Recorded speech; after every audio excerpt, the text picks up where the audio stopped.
Godine prolaze, kao rijeka teku. Svaka nosi priču, svaka nosi uspomenu neku. Neke dane pamtiš po sreći i osmijehu blagom. Neke skriva vrijeme pod tihom tamom. Ne mjeri se bogatstvo po zlatu ni sjaju, već rukama što pomažu i srcima što drugima ljubav daju. Jer ono što daš uvijek ti se vrati, vrati u ljubavi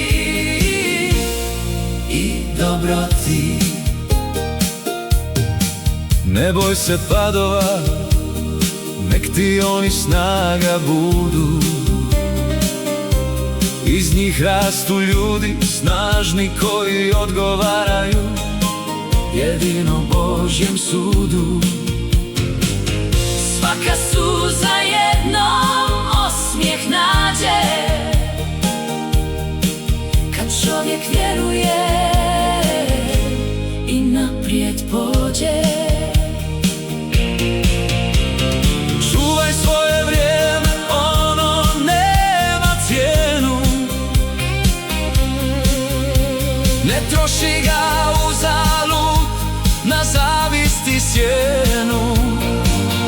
Zagrli svoje drage dok još su tu kraj tebe, jer sutra možda neće biti prilike.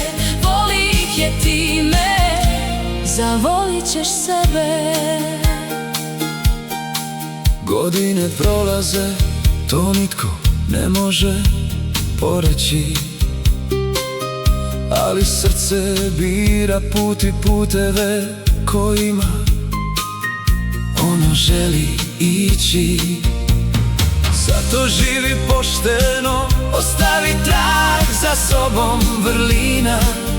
Nek ti bude dobrota, jer to je pravo blago, smisao života.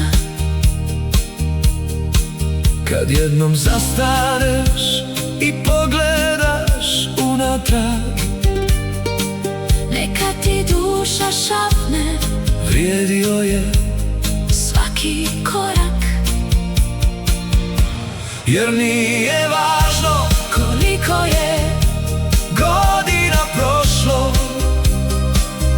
već koliko je ljubavi i kroz tvoje srce prošlo.